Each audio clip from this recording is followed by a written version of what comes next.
भूल जाता है, कामनी यानी काम सताने लगता है। तो ये 5 विषय है, काम, क्रोध, मद, लोभ और मोह। भजन करो, सामने संपत्ति, धन सब कुछ दिखाई पड़े और आप उसमें लोभी बन जाओ, तो समझ लीजिए भगवान कहीं ना कहीं आपको भटकाना चाहते हैं। बेस्याओं ने धूंधकारी को मारा और चला गया, और जब चली गई महाराज तो गोकर्ण जी को पता चला, कैसे भी कानों कान खबर हुआ कि धूंधकारी मर गया है। तो गोकर्ण जी महाराज गए हैं और गया जी में श्राद्ध किया, और गया जी में श्राद्ध करने के बाद गोकर्ण जी को लगा कि एक दिन गांव का भ्रमण करना चाहिए। तो गांव आए, और जैसे ही गांव आए तो अपने ही घर के आंगन में आसन लगाए, और जैसे ही आंगन में आसन लगाया और रात्रि की 12 बजा है। अब जैसे ही 12 बजा, गोकर्ण जी महाराज चरपाई पे पड़े हुए हैं और धूंधकारी कभी भैंस बनकर, कभी आग बनकर, कभी भेड़ बनकर गोकर्ण जी महाराज को डराने का काम करने लगा और बार बार रोने लगा। गोकर्ण जी ने कहा कि भाई कौन हो जो तुम बार बार मेरे सामने आ रहे हो? तो सामने प्रकट हो गया, लेकिन प्रकट तो हुआ, बोल कुछ नहीं पा रहा है। जो व्यक्ति अकाल मृत्यु मर जाता है या कोई आत्महत्या कर लेता है, तो बहुत लोग कहते हैं ना भाई इस संसार से मुझे छुटकारा मिल जाएगा, लेकिन याद रखिए जितना जिंदा में आप परेशान नहीं होते हैं, उतना मरने के बाद व्यक्ति परेशान होता है।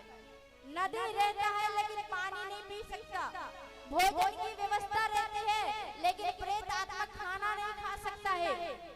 वो चाहता है कि मैं कहीं खड़ा रहूं, विश्राम करूं, लेकिन हवा की झोंका के साथ बहते जाता है। महाराज वो कब खा और पी सकता है? जब कोई अशुद्ध शरीर मिल जाता है और उस अशुद्ध शरीर में प्रेत चढ़ जाता है, तो उस शरीर के द्वारा वो खा और पी सकता है। धूंधकारी सामने आया, गोकर्ण जी ने कहा बोलो, लेकिन बोल कुछ नहीं पाता है। तो धूंधकारी के लिए गोकर्ण जी महाराज ने हाथ में गंगा जल लिया, और जैसे ही छिड़का धूंधकारी बार बार रोने लगा और रो रो के कहने लगा, मैं धूंधकारी आपका भाई हूँ। गोकर्ण जी ने कहा कि अरे तुम्हारे नाम से मैंने तो गया जी में श्राद्ध कर दिया था, और तुम फिर यहाँ पे कैसे आ गए? तुम्हारी मुक्ति नहीं हुई क्या? तो धूंधकारी ने कहा कि भाई मेरी एक बार नहीं 100 बार भी गया जी में जाकर श्राद्ध करोगे तब भी मेरी मुक्ति नहीं होगी। तो महाराज ये क्यों कहा?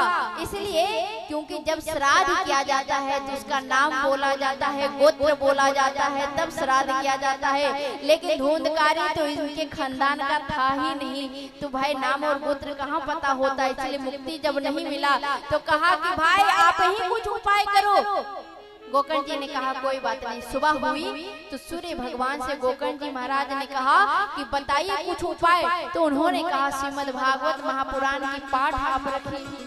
7 दिन का श्रीमद् भागवत महापुराण की जब पाठ रखा तो पहला दिन जैसे ही पाठ हुआ, कथा होने लगा, कथा का विश्राम होने लगा, तो कहते हैं धूंधकारी कहीं बैठ नहीं पा रहा था।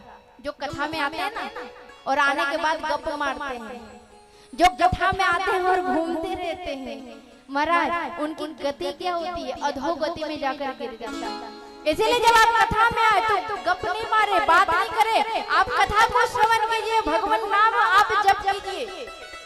धूंधकारी जब प्रेत था तो इधर उधर भटक रहा था। गोकर्ण जी महाराज से कहा कि भाई मेरी कुछ व्यवस्था करो। गोकर्ण जी ने कहा कोई बात नहीं। तो 7 गांठ की बांस को गड़े जिसमें 7 गांठ होता है।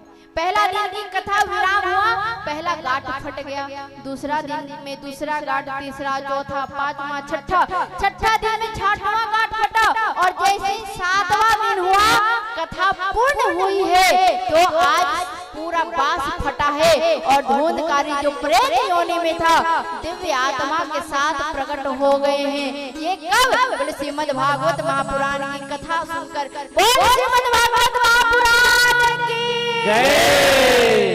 इसीलिए हम जब संत के पास जाते हैं तो वो क्या करते हैं?